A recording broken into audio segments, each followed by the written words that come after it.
Good morning વિદ્યાર્થી મિત્રો, how are you? હું નિકુંજ મુછડા સોલિડ અવસ્થામાં તમારું સ્વાગત કરું છું. આઈ હોપ કે દરેક વિદ્યાર્થી આગળના વિડીયો લેક્ચરનો વ્યવસ્થિત અભ્યાસ કર્યો હતો. બેટા, કાલના વિડીયો લેક્ચર્સમાં આપણે વેરિયસ ટાઈપ ઓફ MCQ છે સોલ્વ આઉટ કર્યા હતા, બરાબર? અને એ MCQમાં તમને દર વખતે કહેતો આવું છું કે જે ન ખબર પડે તો એટ ધેટ ટાઈમ મારો કોન્ટેક્ટ કરો, મારો સંપર્ક કરો, મને પૂછો, જેથી કરીને તમારા ડાઉટ્સ છે સોલ્વ થશે. જેટલો કોન્સેપ્ચ્યુઅલી પોર્શન હતો, જેટલું મગજ કસવાવાળા ટોપિક હતા, એ બધા પૂરા થઈ ગયા છે. તો એક તમારા માટે સારી બાબત છે ને મારા માટે પણ, બરાબર? હવે પછીનો જે ટોપિક આપણે શરૂ કરીએ છીએ, હવે પછીનો ટોપિક એ થિયોરિટિકલ અગત્યતા બોર્ડની એક્ઝામમાં બહુ ધરાવે છે. હવે પછીના જે ટોપિક છે એમાંથી બોર્ડની એક્ઝામમાં અવારનવાર પ્રશ્ન પૂછાતા આવ્યા છે અને આવશે જ. અત્યાર સુધીનો જે ટોપિક હતો એ JEE નીટ ગુજકેટ જેવી સ્પર્ધાત્મક પરીક્ષાઓમાં જે કોન્સેપ્ચ્યુઅલી પ્રશ્ન છે એના માટે હતો. એટલે એનો અર્થ એવો નથી કે હવે પછીના ટોપિકમાંથી કે જી નીટ કે ગુજકેટમાંથી નહીં પૂછાય છે, ના નથી, પણ એમાં તમારે બહુ લોજિક કોઈ વાપરવું પડતું નથી, બરાબર? બહુ વ્યવસ્થિત તમે થિયરી અહીંયા સમજેલી હશે તો તમને આવડી જશે.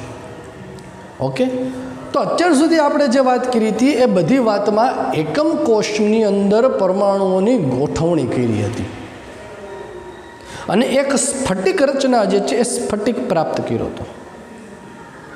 અને એ સ્ફટિક જ્યારે બને છે ત્યારે એની અંદર પરમાણુઓ ગોઠવાય છે, બરાબર છે? હવે આ ગોઠવણી દરમિયાન જો કોઈ અનિયમિતતા ઉત્પન્ન થાય, એકમ કોષમાં પરમાણુઓની ગોઠવણી દરમિયાન જો અવ્યવસ્થા કે અનિયમિતતા ઉત્પન્ન થાય તો તેને ક્ષતિ તરીકે ઓળખવામાં આવે છે. શેના તરીકે ઓળખવામાં છે? ક્ષતિ તરીકે ઓળખવામાં આવશે. એટલે આપણે ટાઇટલ જે છે, આપણે ટાઇટલ આપશું ક્ષતિ, ડિફેક્ટ જેને કહેવામાં આવે છે. ક્ષતિ એટલે શું અને તેના પ્રકાર જણાવો. ક્ષતિ એટલે શું અને તેના પ્રકાર જણાવો. તો ક્ષતિ એટલે શું એને વ્યાખ્યાયિત કરવી હોય તો એવી કહી શકાય ખરી કે એકમ કોષમાં પરમાણુઓની ગોઠવણી દરમિયાન ઉત્પન્ન થતી અવ્યવસ્થા અથવા અનિયમિતતાને સ્ફટિક ક્ષતિ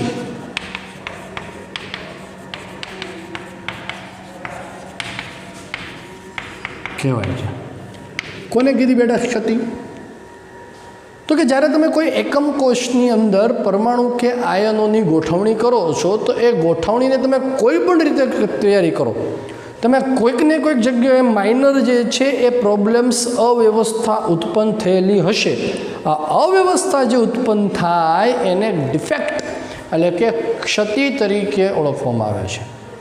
જો ધ્યાન રાખજો કે ક્યારેય કોઈ સ્ફટિક સંપૂર્ણપણે સ્ફટિક, શુદ્ધ સ્ફટિક છે જ નહીં. એમાં 0.001% પ્રમાણમાં ક્ષતિ હોય જ. Pure crystal is never possible. શુદ્ધ સંપૂર્ણ સ્ફટિકમય ઘન પદાર્થ અસ્તિત્વમાં નથી. એમાં કોઈક ને કોઈક જગ્યાએ, ક્યાંક ને ક્યાંક જગ્યાએ એમાં ક્ષતિ ઉત્પન્ન થયેલી હોય છે. તો પ્રશ્ન એ ઉત્પન્ન થાય કે સાહેબ આ ક્ષતિ શા માટે ઉત્પન્ન થાય? તો કે જનરલી જે સ્ફટિકીકરણની પ્રક્રિયા જે છે એ સ્ફટિકીકરણની પ્રક્રિયા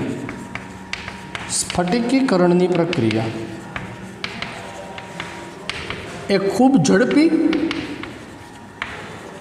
થાય ત્યારે ક્ષતિ ઉત્પન્ન થાય છે. સ્ફટિકીકરણની પ્રક્રિયા એટલે શું? તો કે સ્ફટિક બનવાની પ્રક્રિયા. જનરલી લેબોરેટરી લેવલ ઉપર તમને ખાલી સમજાવું કે જ્યારે કોઈ તમે સ્ફટિક મેળવો છો, કોઈ પદાર્થ, ધારો કે તમે રિસર્ચ કર્યો અને એ પદાર્થ તમને મળે છે, સપોઝ કે આ તમને આવો પદાર્થ મળ્યો, તો આ એના પ્યોર ક્રિસ્ટલ ફોર્મમાં નથી, અને પ્યોર ક્રિસ્ટલ ફોર્મમાં લાવવા પડે. તો શું કરવું પડે? તો કે આ પદાર્થને એક બીકરમાં પાણી લ્યો, એટલે સોલ્વન્ટ, દ્રાવક લ્યો, દ્રાવક એમાં એને ઓગાળો ને ગરમ કરો, ઉમેરશો, ગરમ કરશો એટલે બધો જ પદાર્થ જે છે એ બધો જ પદાર્થ આમાં ઓગળી જશે. હવે ઓગળી ગયા પછી તમને જે આ પાત્ર મળે છે, આ ઓગળી ગયા પછી પાત્રને તમારે ઠંડો પાડવાનો હોય છે. હવે આ ઠંડો પાડવાની પ્રક્રિયા છે ને બહુ અગત્યની છે. તમને બહુ ઉતાવળે બરફ નાખી દો તો એ સ્ફટિક મળે. તો એ પણ પ્રક્રિયા કઈ થઈ કહેવાય? તો કે સ્ફટિકીકરણની પ્રક્રિયા ઝડપી થઈ કહેવાય. આ બહુ ખૂબ જ ધીમા દરે તમે જ્યારે પ્રક્રિયા થવા દો ત્યારે તેમાં સરસ મજાના તમને સ્ફટિક પ્રાપ્ત થાય. તો આ પદાર્થમાંથી તેમના શુદ્ધ સ્ફટિક મેળવવાની આખી પ્રોસેસ થઈ કહેવાય, જે સ્ફટિકીકરણની પ્રક્રિયા. હવે આ પ્રોસેસ ઘણીવાર જો ઝડપી હોય અથવા એમાં કોઈ થોડા ઘણા પ્રમાણમાં ઇમ્પ્યુરિટી હોય તો એ સ્ફટિકીકરણની પ્રક્રિયા દરમિયાન સ્ફટિકમાં અશુદ્ધિને કારણે કે પ્રક્રિયાના વેગને કારણે ક્ષતિ ઉત્પન્ન થવાની સંભાવના હોય છે. બેટા, આ જે અનિયમિતતા, આ જે અવ્યવસ્થા ઉત્પન્ન થાય છે તેને સ્ફટિક ક્ષતિ તરીકે ઓળખવામાં આવે છે. તો પહેલો પાર્ટ મેં તમારો અહીંયા પૂરો કર્યો, એ ક્ષતિ એટલે શું. બીજા પાર્ટ ઉપર આપણે આગળ વધીએ છીએ કે ક્ષતિના પ્રકાર કેટલા. તો મુખ્યત્વે ક્ષતિના બે પ્રકાર છે. પહેલો પ્રકાર જે છે એ છે બિંદુ ક્ષતિ, અને બીજો પ્રકાર જે છે એ રેખા ક્ષતિ. રેખા ક્ષતિ કોને કહેવાય? તો કે એકમ કોષમાં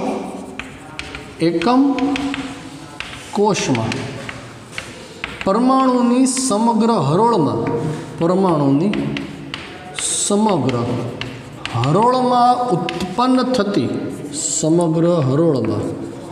ઉત્પન્ન થતી અનિયમિતતાને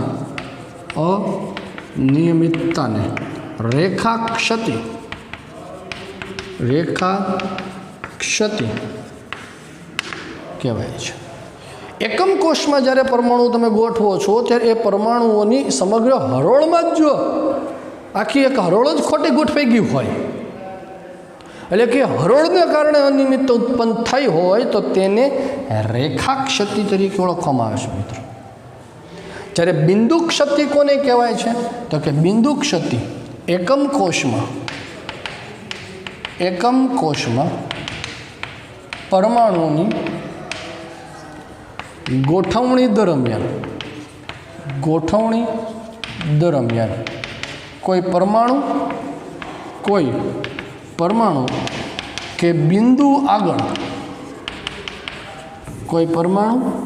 કે બિંદુ આગળ અનિયમિતતા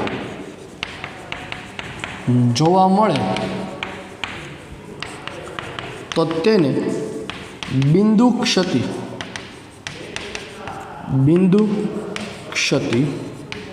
કહેવાય છે. બિંદુ ક્ષતિ શું કહેશું? તો કે પરમાણુની જ્યારે ગોઠવણી હોય, આ હરોળ ક્ષતિમાં શું હતી? આખી હરોળ જ ખોટી હતી ભાઈ, આખો લોટ જ ખરાબ હોય. જ્યારે બિંદુ ક્ષતિમાં શું હોય? તો કે તમે જ્યારે કોઈ હરોળ હોય તો એ હરોળમાં કોઈ એક પરમાણુ આગળ, આ પરમાણુ ધારો કે છે, આ પરમાણુ કે કોઈ એક બિંદુની આગળ જો અવ્યવસ્થા ઉત્પન્ન થયેલી હોય તો તેને બિંદુ ક્ષતિ તરીકે ઓળખવામાં આવે. રેખા ક્ષતિ, બિંદુ ક્ષતિ. રેખા ક્ષતિ કોને કહેશું? એક આખી હરોળ જ જો ખરાબ હોય. બિંદુ ક્ષતિ કોને કહેશું?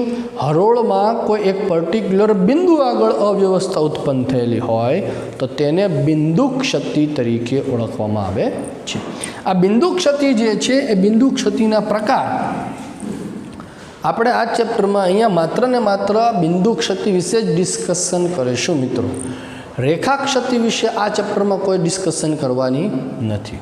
તો બિંદુ ક્ષતિ મુખ્યત્વે 3 પ્રકાર પડે છે. એક તત્વયોગમિતિ, બીજી બિનતત્વયોગમિતિ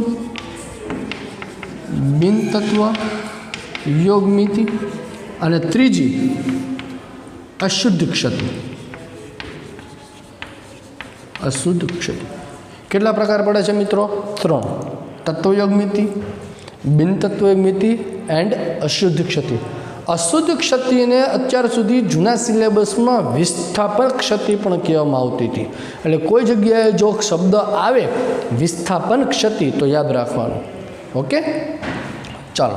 તત્વયુગ મિતિ જે છે એના પાછા આપણે મુખ્યત્વે 4 પ્રકાર જોવાના છે. તત્વયુગ મિતિ જે છે એના મુખ્યત્વે 4 પ્રકાર આપણે જોવાના છે. રિક્ત અથવા તો અવકાશ ક્ષતિ, રિક્ત અથવા તો અવકાશ ક્ષતિ, આંતરાલીય ક્ષતિ, આંતરાલીય ક્ષતિ, શોર્ટકી ક્ષતિ, શોર્ટકી ક્ષતિ અને ફ્રેન્કલ ક્ષતિ.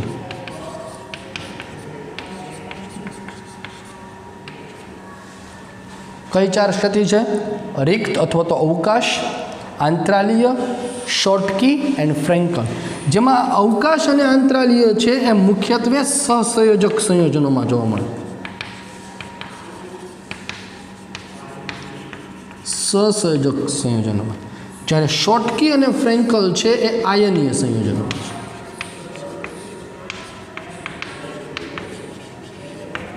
એટલે આયનીય ઘન પદાર્થમાં મુખ્યત્વે શોર્ટકી અને ફ્રેન્કલ હોય, જ્યારે સહસંયોજક ઘન પદાર્થમાં રિક્ત અને અવકાશ ક્ષતિ, રિક્ત અને આંતરાલીય ક્ષતિ. બિનતત્વયુગ મિતિ છે એના 2 પ્રકાર છે, ધાતુ વધારો અને ધાતુ ઉણપ. ધાતુ વધારો અને ધાતુ ઉણપ. અશુદ્ધ ક્ષતિના કોઈ પ્રકાર નથી. બરાબર, એમને કહે સાહેબ કરાવી દે ને, હું ને આટલા બધા કીધા, હવે એક વધારે કરી દે, હું ને કહી દે, વાંધો નહીં. નથી ભાઈ, નથી, ચિંતા ન કરો. અશુદ્ધ ક્ષતિનો કોઈ પ્રકાર નથી. એટલે આટલા પ્રકાર જે છે એ ક્ષતિ વિશે 1, 2, 3, 4, 5, 6 એન્ડ 7 7 પ્રકાર છે એની વિશે આપણે ક્ષતિની ડિસ્કશન કરવાની છે. અને 7માંથી આઈ હોપ કે એક બોર્ડની પરીક્ષામાં થિયોરિટિકલ પ્રશ્ન પાકો છે ક્ષતિમાંથી. બરાબર, એ કોઈ પણ હોઈ શકે છે. ક્લિયર છે? તો ક્ષતિ એટલે શું અને તેના પ્રકારો વિશે મેં ડિસ્કશન કરી છે. શું કરવાનું છે તમને ખબર છે, મારે તમને કાંઈ કહેવાની જરૂર છે નહીં. શું કરવાનું છે આપણે? યા સ્ક્રીનશોટ લ્યો અને એકવાર વાંચી જાઓ. એટલે શરૂ કરશું આપણે. તત્વયોગ મિતિ ક્ષતિથી શરૂઆત કરવાની છે મારે. તો સ્ટાર્ટ કરશું આપણે તત્વયુગ મિતિ ક્ષતિ એટલે શું અને તેના પ્રકારો વિશે. બરાબર, ચાલો.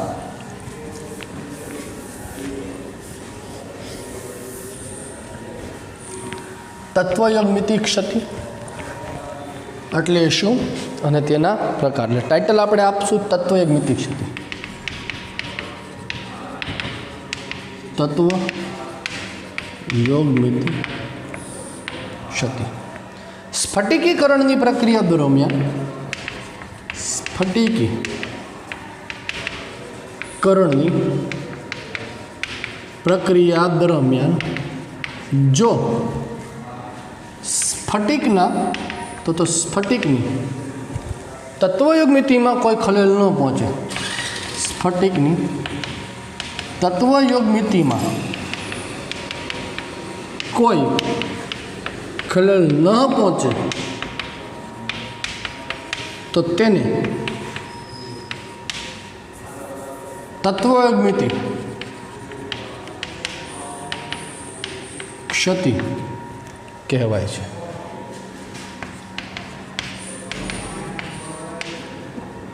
તત્વયુગ મિતિમાં ખલેલ ન પહોંચવી તો પ્રશ્ન એ થાય છે તત્વયુગ મિતિ એટલે શું?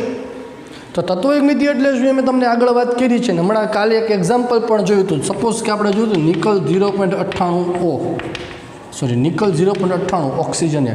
તો આ બિનતત્વયુગ મિતિ છે, કારણ ધન આયન અને ઋણ આયનનું પ્રમાણ બેલેન્સ નથી. જ્યારે NaCl જુઓ તો આ બંનેનું પ્રમાણ કેવું છે? સરખું છે. તો આ જે પ્રમાણ છે એને તેની તત્વયોગ મિતિ તરીકે ઓળખવામાં આવે છે. એટલે સ્ફટિકીકરણ દરમિયાન અહીંયા કોઈ જાતની ખલેલ નથી પહોંચતી. જો ખલેલ પહોંચે તો આ પ્રકારના થાય,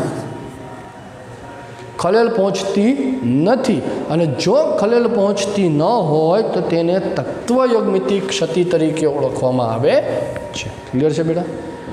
શરૂઆત કરવાની છે પહેલા પ્રકારની ક્ષતિ, એને આપણે કીધી છે અવકાશ. अथवा तो रिक्त क्षति,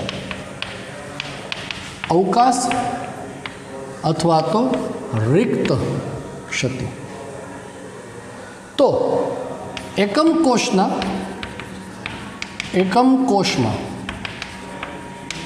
परमाणुनी गोठवणी दरमियान जो कोई परमाणुનું स्थान खाली होय तो तेने अवकाश क्षति अथवा तो रिक्त क्षति कहेवाय छे।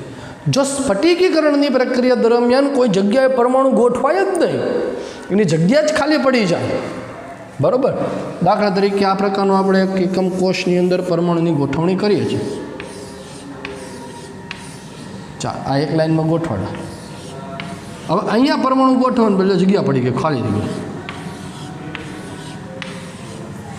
तो अहींया तमे शुं थयो, अवकाश उत्पन्न थयो।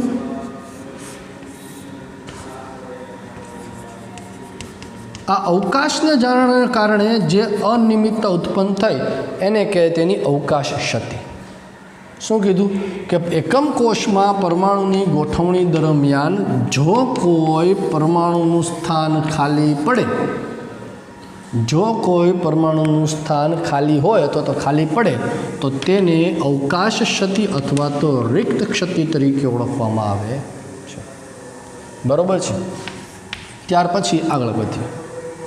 हवे आ प्रकारनी क्षतिने कारणे एकम कोषमां तो स्फटिक में शू थाय छे एनी बात करिए। तो कि भाई अहींया एकम कोष दीठ एटले के प्रति एकम कद दीठ परमाणुनी संख्या घटी। हवे दाखला तरीके प्रति एकम कद दीठ हूँ आने गणुं, आ एक एकम कद थयुं, आनी अंदर केटला परमाणु 4 आव्या। आवुं बीजुं एक कद गणुं तो आमां केटला परमाणु होय 1 2 ने 3। तो अवकाश क्षतिने कारणे, अवकाश क्षतिना कारणे प्रति एकम कद दीठ, एकम कद दीठ, एकम कद दीठ परमाणुनी संख्या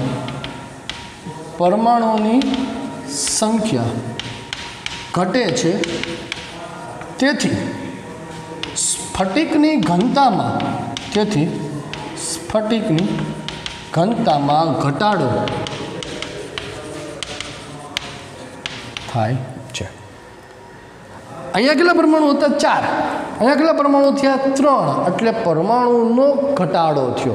परमाणुनो घटाडो थाय एटले एनी घनतामां शुं थवानुं छे, घटाडो। कारण के परमाणु घटे एटले वजन घटे અને વજન ઘટે એટલે ઘનતા તમને શું થવાનું છે, ઘટાડો થવાનો છે। માટે અવકાશ ક્ષતિ જે છે એ અવકાશ ક્ષતિમાં પ્રતિ એકમ કોષ દીઠ જે છે એ પ્રતિ એકમ કોષ દીઠ પરમાણુ ઘટે, માટે ઘનતામાં શું જોવા મળે છે, ઘટાડો જોવા મળે છે। ક્લિયર છે દરેકને? તો આ અવકાશ ક્ષતિની વાત કરી। હવે મારે વાત કરવી છે બીજી આંતરાલીય ક્ષતિની। પણ આંતરાલીય ક્ષતિની વાત કરું તો એની પહેલાં તમારે શું કરવું પડે અહીંયા, તો કે એની પહેલાં તમારે અહીંયા સ્ક્રીનશોટ લેવો પડશે। Take a screenshot, okay. તો બીજી ક્ષતિની વાત કરું છું હું, આંતરાલીય ક્ષતિ, બરાબર। આંતરાલીય ક્ષતિ બીજી, આંતરાલીય क्षति। एकम कोषमां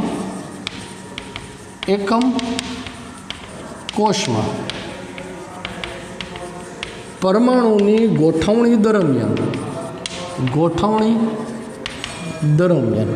उत्पन्न थता आंतरालीय स्थानमा जो कोई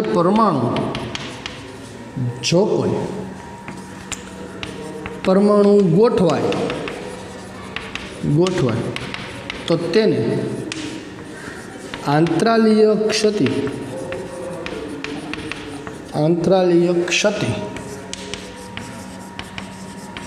કહેવાય. સ્ફટિકીકરણની જ્યારે ક્રિયા થતી હોય, સપોઝ કે આપણે આની અંદર વાત કરીએ છીએ, બરાબર, આની અંદરની સ્ફટિકીકરણની ક્રિયામાં પરમાણુ ગોઠવાય છે વ્યવસ્થિત. તો આ પરમાણુ જ્યારે ગોઠવાય છે ત્યારે પરમાણુની ગોઠવણી દરમિયાન આંતરાલીય સ્થાન જે ઉત્પન્ન થાય, આ બખોલ જે ઉત્પન્ન થાય, એ બખોલમાં જો કોઈ પરમાણુ ગોઠવાઈ જાય, એટલે અશુદ્ધિના પરમાણુ પણ હોઈ શકે છે, તો આ જે ક્ષતિ ઉત્પન્ન થાય, આ પરમાણુની ગોઠવણીને કારણે આંતરાલીય સ્થાનમાં પરમાણુની ગોઠવણી કારણે જે ક્ષતિ ઉત્પન્ન થાય તેને આંતરાલીય ક્ષતિ કહેવાય. આંતરાલીય ક્ષતિને કારણે એકમ કદ દીઠ પરમાણુની સંખ્યા વધે છે. તેથી સ્ફટિકની ઘનતામાં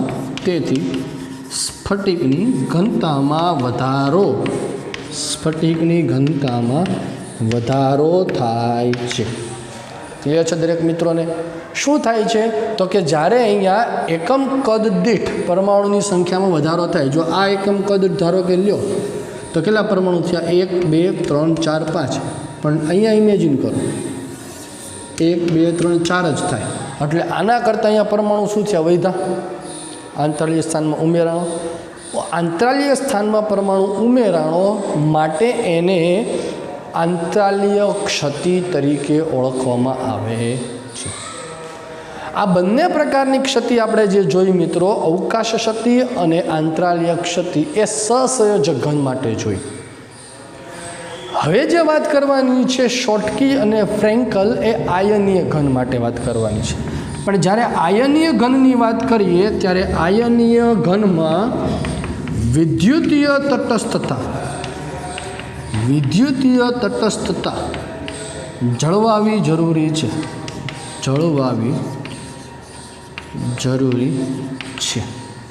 હવે સપોઝ કે NaCl ની વાત કરી કે ભાઈ NaCl નું બંધારણ છે, એમાં 100 સોડિયમ +1 છે અને 100 Cl -1 આયનો છે. હવે આમાં ક્ષતિને કારણે ધારો કે એક ઋણ આયન જતો રહે, 100 માંથી કેટલા થઈ ગયા? 99 થઈ જાય. તો વિદ્યુતીય તટસ્થતા અહીંયા જળવાતી નથી, કારણ કે પોઝિટિવ ચાર્જ વધી ગયો, નેગેટિવ ચાર્જ ઘટી ગયો. ક્ષતિ દરમિયાન, આ પ્રકારની ક્ષતિ દરમિયાન વિદ્યુતીય તટસ્થતા જળવાવી જરૂરી છે. ઇટ મીન્સ કે જો એક ક્લોરીન ગાયબ થાય તો સ્ફટિકીકરણ દરમિયાન એક સોડિયમ પણ જવો જોઈએ, જેથી કરી 99 વિદ્યુતીય રીતે કેવા થઈ ગયા કહેવાય? તટસ્થ, બેલેન્સ થયા કહેવાય. ખ્યાલ આવ્યો? તો હવે વાત કરવાની છે આપણે આયનીય સ્ફટિકમાં જોવા મળતી શોર્ટકી અને ફ્રેન્કલ ક્ષતિ. એની પહેલાં શું કરશું આપણે? સ્ક્રીનશોટ લ્યો, નોટબુકમાં નોંધી લ્યો અને ટેક્સ્ટબુકમાંથી એકવાર વાંચી જાઓ. તત્વયુગ્મિતિક ક્ષતિમાં આપણે અવકાશ ક્ષતિ અને રિક્ત ક્ષતિ આપણે જોયા પછી આયનીય સંયોજનોમાં, આયનીય ઘનમાં જોવા મળતી શોર્ટકી ક્ષતિ અને ફ્રેન્કલ ક્ષતિ વિશે ડિસ્કશન કરવાનું છે. પણ આ ક્ષતિની સમજણ દરમિયાન આપણે એવી વાત કરી હતી કે એક બાબતનું ધ્યાન રાખવાનું છે. કઈ બાબત છે? તો કે વિદ્યુતીય તટસ્થતા છે આમાં જળવાવી જોઈએ. આ બહુ અગત્યની બાબત છે. ઓકે, તો ટાઇટલ પહેલાં આપણે આપશું સૌ પ્રથમ મોસ્ટ IMP પ્રશ્ન એવો શોર્ટકી ક્ષતિનો. શોર્ટકી ક્ષતિ બોર્ડની પરીક્ષામાં થિયોરિટિકલ પૂછવા માટે બહુ અગત્યનો પ્રશ્ન છે, 2 માર્ક્સ કે 3 માર્ક્સ. શોર્ટકી ક્ષતિ જે છે એ શોર્ટકી ક્ષતિ આયનીય ઘન સંયોજનોમાં જોવા મળતી રિક્ત ક્ષતિ છે. રિક્ત ક્ષતિ, જેવી રીતે અવકાશ ક્ષતિમાં પરમાણુઓની જગ્યા ખાલી પડે, એવી જ રીતે આયનીય ક્ષતિમાં આયનોની જગ્યા ખાલી પડશે. પરંતુ વિદ્યુતીય તટસ્થતા જળવાવા માટે, વિદ્યુતીય તટસ્થતા જળવાઈ રહે તે માટે ન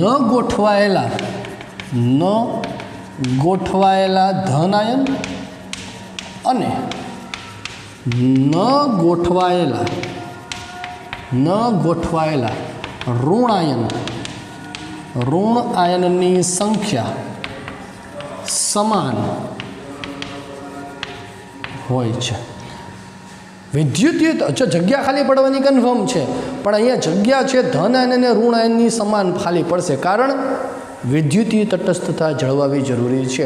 એટલે જ્યારે તમે ધન આયન અને ઋણ આયનની ગોઠવણી થતી હોય, બસ sodium plus Cl minus plus minus plus minus, બરાબર. હવે પ્લસ માઇનસ લખતો જાઉં છું. અહીંયા આવશે minus plus minus plus minus plus plus minus, જગ્યા હવે ખાલી પડી, ધારો પ્લસ માઇનસની જગ્યા ખાલી પડી એટલે પાછું આવશે plus minus plus minus minus plus minus plus, ફરી પાછી ખાલી જગ્યા પડી. અહીંયા માઇનસ આવશે પણ જગ્યા કેવી પડી એની ખાલી પડી, પ્લસ માઇનસ. અહીંયા નથી ખાલી પડતા, આપણે આગળ પાડીએ છીએ. અહીંયા ઋણ આયન ગાયબ થયો. હવે કયો આયન ખાલી ખાલી જગ્યા ખાલી પડી? ધન આયનની. આ જગ્યા ખાલી પડી, માઇનસ પ્લસ માઇનસ પ્લસ. તો અહીંયા વાસ્તવિક રીતે શું આવવું જોઈતું હતું? તો કે અહીંયા વાસ્તવિક રીતે ઋણ આયન આવવો જોઈતો હતો, ઋણ આયન. અહીંયા કોણ આવવું જોઈતું હતું? ધન આયન. પણ બંનેના સ્થાન કેવા પડ્યા અહીંયા ખાલી? તો ન ગોઠવાયેલો ધન આયન અને ન ગોઠવાયેલો ઋણ આયનની સંખ્યા કેવી રીતે સમાન? એટલે હંમેશા સોટકી ક્ષતિ યુગ્મમાં જ જોવા મળે. એટલે લખું છું અહીંયા કે સોટકી ક્ષતિ એ હંમેશા યુગ્મમાં જ જોડમાં જોઈએ, પેરમાં જોઈએ. કારણ કે ન ગોઠવાયેલા ઋણ આયન ન ગોઠવાયેલા ધન આયનની સંખ્યા કેવી થવી જોઈએ? સમાન. હવે રિક્ત શક્તિ છે એટલે કેવું બને છે? અહીંયા અવકાશ ખાલી પડે છે. અવકાશ ઉત્પન્ન થવાના કારણે સોટકી ક્ષતિથી સ્ફટિકની ઘનતામાં ઘટાડો થાય છે. બરાબર છે. સ્ફટિકની ઘનતામાં શું થવાનો છે? ઘટાડો. આગળ વાત કરી હતી, કારણ એકમ કદ દીઠ પરમાણુની સંખ્યા ઘટી. પરમાણુની સંખ્યા ઘટી એટલે વજન ઘટ્યું એટલે ઘનતા ઘટી. હવે અગત્યની વસ્તુ છે કે સોટકી ક્ષતિમાં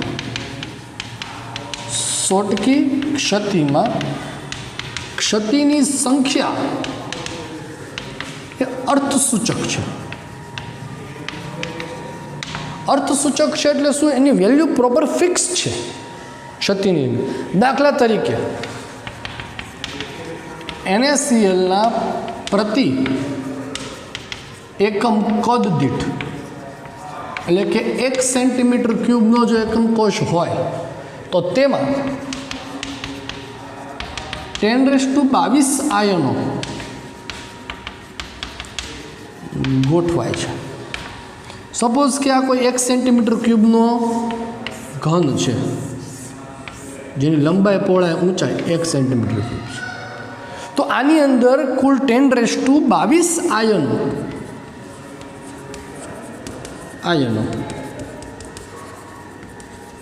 ગોઠવાય છે.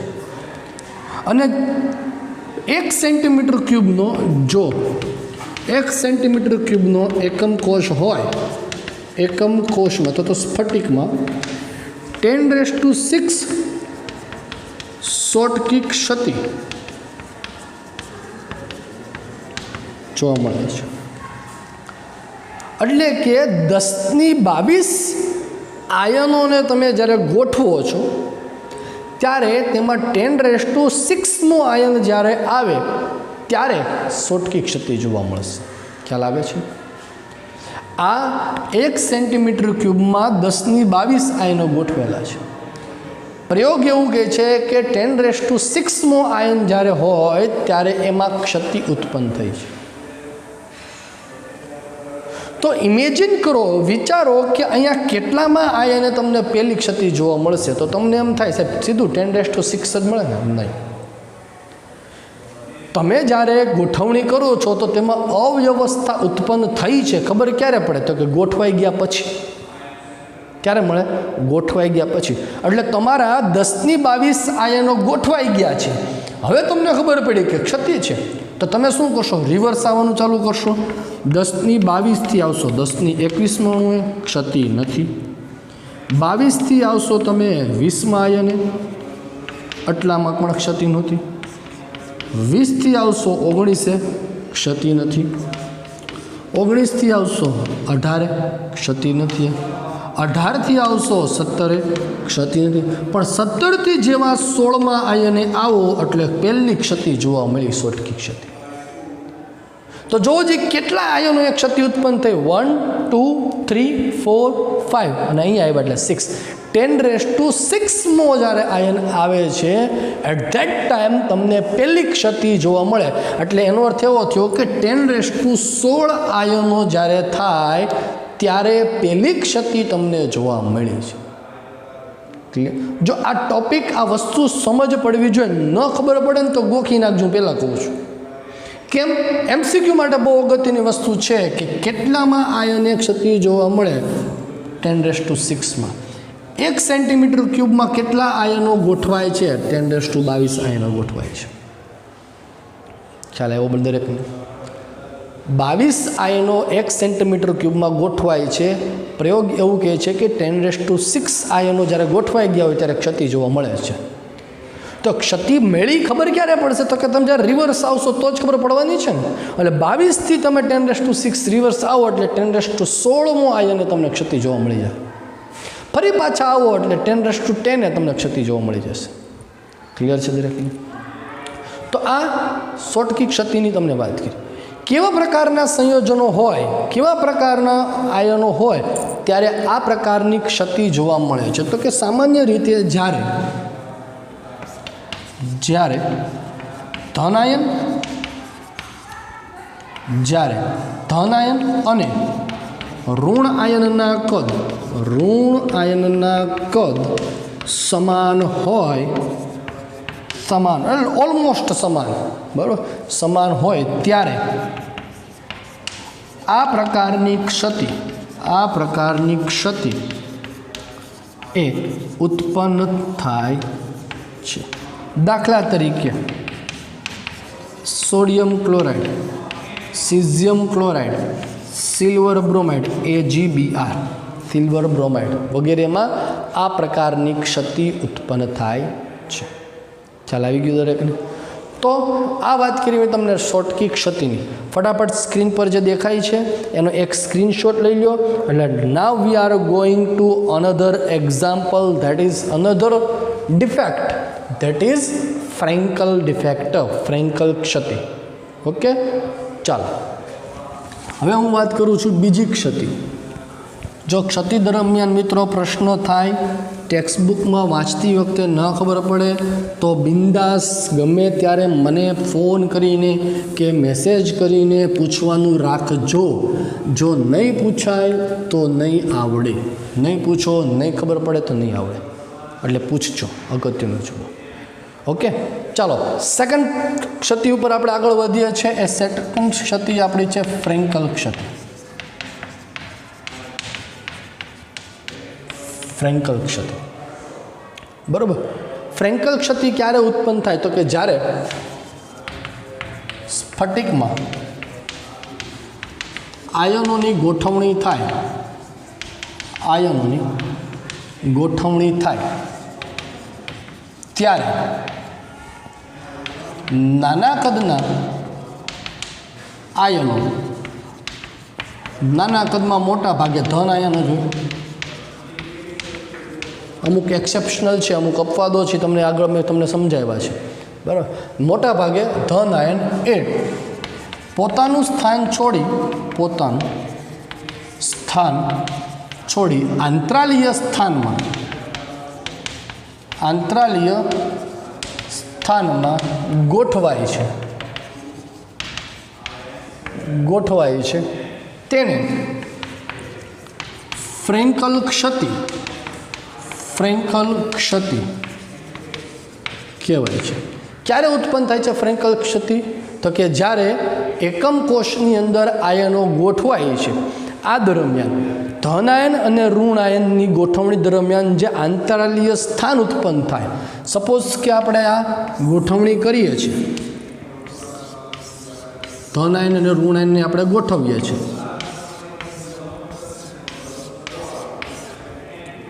Positive negative, positive negative, negative positive, negative positive, positive negative, positive negative. અહીંયા બખોલ જે છે એક છિદ્રની રચના થાય છે, તમે જોઈ શકો છો.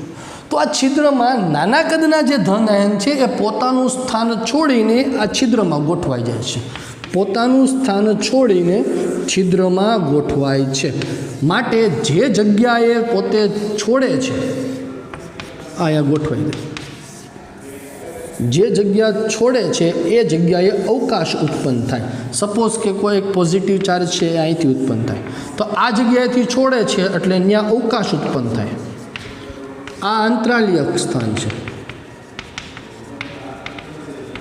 એટલે આમાં બહારથી કોઈ પરમાણુ આવતો નથી અને કોઈ પરમાણુ જગ્યા છોડીને જતો નથી. જો જગ્યા છોડીને જાય તો અવકાશ ઉત્પન્ન થાય, તો એ ઘનતામાં ઘટાડો કરે. બહારથી જો કોઈ આવે તો એ ઘનતામાં વધારો કરે. પણ અહીંયા બંને પ્રકારની વસ્તુ થાય છે. જો અવકાશે ઉત્પન્ન થાય છે અને આંતરાલીય સ્થાન થાય છે. આગળના કેસમાં આંતરાલીય સ્થાનમાં બહારથી પરમાણુ એ છિદ્રમાં ગોઠવાતો હતો. અહીંયા બહારથી કોઈ પરમાણુ નથી આવતો, પોતાનાને પોતાનો ધન આયન જગ્યા છોડીને જતો રહે છે ત્યાં. તો જ્યાં જાય છે ત્યાં આંતરાલીય સ્થાન થાય છે, જ્યાંથી મૂકીને જાય છે ને અવકાશ ઉત્પન્ન થાય છે. માટે આ પ્રકારની ક્ષતિ દરમિયાન તેથી ફ્રેન્કલ ક્ષતિ દરમિયાન એકમ કોષની ઘનતામાં કોઈ ફેરફાર થતો નથી. That is the most important part. આંતરાલીયને અવકાશ ઉત્પન્ન થાય છે. તમને એમ થશે સાહેબ આગળના કેસમાં આંતરાલીય સ્થાનમાં તો ઘનતામાં વધારો થયો હતો, પણ ત્યાં બહારથી પરમાણુ આવતો હતો. જ્યારે આમાં બહારથી કોઈ પરમાણુ નથી, પોતાને પોતાનો પરમાણુ છોડીને જતો રહે છે. જ્યાં જાય છે ત્યાં આંતરાલીય, જ્યાંથી જાય છે ત્યાં અવકાશ. ઓકે, ધન આયન અને ઋણ આયનની સંખ્યા તો એઝ ઇટ ઇઝ રહી, કોઈ બદલાતી નથી. એટલે વિદ્યુતીય તટસ્થતા પણ જવાબ આવી ગઈ છે. ખ્યાલ આવ્યો? ક્યારે જોવા મળે તો કે જ્યારે ધન આયન અને ઋણ આયનમાં, જ્યારે ધન આયન અને ઋણ આયનના કદમાં મોટો તફાવત હોય ત્યારે આ પ્રકારની ક્ષતિ જોવા મળે છે. દાખલા તરીકે zinc sulphide, silver bromide. Zinc સલ્ફાઇડમાં Zn+2 અને S-2. S-2નું કદ મોટું હોય, Zn+2નું કદ નાનું, તો બંને વચ્ચે કદમાં તફાવત છે એટલે ધન આયન છોડીને જતો રહે. હવે most IMP think for the MCQ કે AGBR જે છે એ AGBR બંને પ્રકારની ક્ષતિ એટલે કે શોટકી ક્ષતિ અને ફ્રેન્કલ ક્ષતિ ધરાવતું એકમાત્ર એક્ઝામ્પલ છે. સિલ્વર બ્રોમાઇડમાં બંને પ્રકારની ક્ષતિ મિત્રો જોવા મળે છે. એ બંને પ્રકારની ક્ષતિ કઈ છે તો કે શોટકી ક્ષતિ અને ફ્રેન્કલ ક્ષતિ. ખ્યાલ આવે છે દરેકને? બહુ અગત્યનો MCQ છે અને આ ચેપ્ટરમાંથી ગુજકેટ બોર્ડમાં સૌથી વધુ વખત પૂછાઈ ગયેલો MCQ હોય તો નીચેનામાંથી શેમાં શોટકી અને ફ્રેન્કલ ક્ષતિ જોવા મળે? That is the silver bromide. Okay, ચાલો ફટાફટ જે છે સ્ક્રીન પર તમને દેખાય છે ફ્રેન્કલ ક્ષતિ, એનો સ્ક્રીનશોટ લ્યો, વિડીયો પોઝ કરીને રિમાઇન્ડ કરીને એકવાર જુઓ. એટલે આપણે આગળ નેક્સ્ટ વાત કરવાની છે અશુદ્ધ ક્ષતિની. નેક્સ્ટ આગળ વાત કરીએ આપણે પાંચમી ક્ષતિ એટલે કે અશુદ્ધ ક્ષતિ, એટલે કે અશુદ્ધિ ઉમેરવાની છે. જ્યારે પિગલિત સોડિયમ ક્લોરાઇડમાં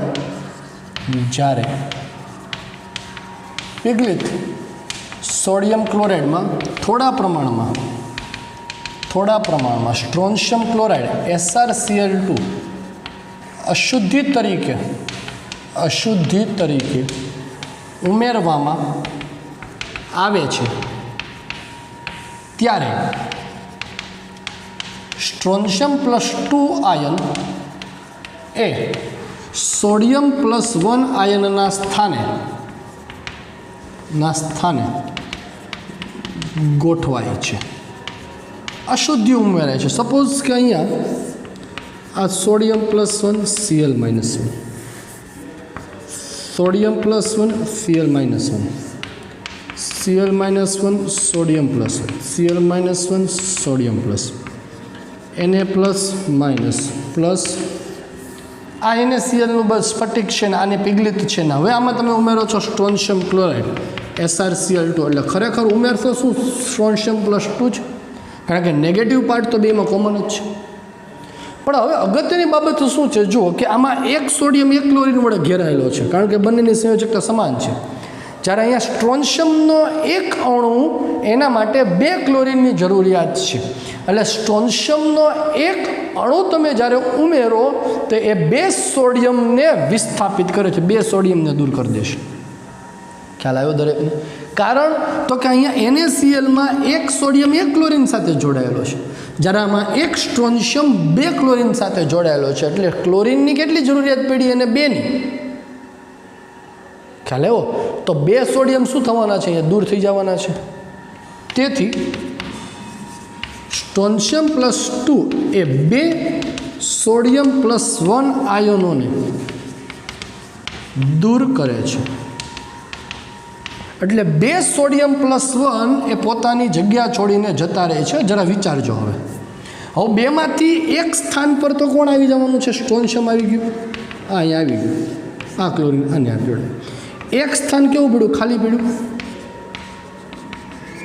ખાલી સ્થાન આયનને દૂર કરે છે. તેથી એક સ્ટ્રોન્શિયમ +2 ઉમેરતા એક સ્થાન ખાલી પડે છે. આ બહુ મોસ્ટ IMP થિંગ છે, સમજ પડવી જોઈએ MCQ માટે પણ.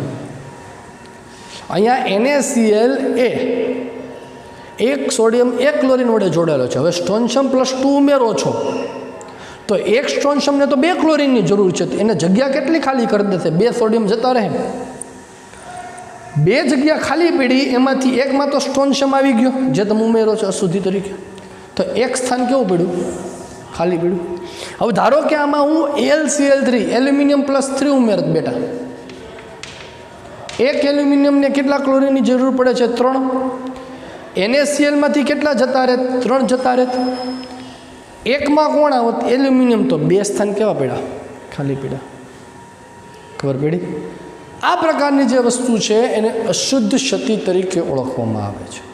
અને આ જ વસ્તુને લઈને સ્વાધ્યાયમાં 1.25મો એક્ઝામ્પલ તમને આપેલો છે જે તમારે સોલ્વ કરવાનો છે. શું કીધું છે તમને હું ખાલી કહી દઉં કે જો NaClમાં 10⁻³ મોલ % સ્ટ્રોન્શિયમ ક્લોરાઇડ ઉમેરવામાં આવે તો ધન આયન એટલે કે છિદ્રની સાંદ્રતા શોધો. એટલે કેટલા ટકા છિદ્ર ખાલી પડશે એ તમારે જોવાનું છે. તો અહીંયા વસ્તુ મેં કીધી, એક સ્ટ્રોન્શિયમ ઉમેરો તો એક જગ્યા ખાલી પડે. તો 10⁻³ મોલ % ઉમેરો તો 10⁻³ મોલ % અવકાશ ઉત્પન્ન થશે. ખ્યાલ આવી ગયો દરેક? તો દેટ ઇઝ યોર આન્સર. તો આ અશુદ્ધ ક્ષતિ એકદમ સરળ છે, એકદમ સિમ્પલ છે, ખબર પડવી જોઈએ. ઓકે, તો આજે ક્ષતિની વાત છે અહીંયા સુધી રાખું છું. કાલના વિડીયો લેક્ચરમાં બાકીની 2 અગત્યની ક્ષતિ છે એની વાત કરશું અને એને રિલેટેડ એક્ઝામ્પલ્સ જો હોય MCQ તે ડિસ્કસ કરશું. ત્યાં સુધી બાય.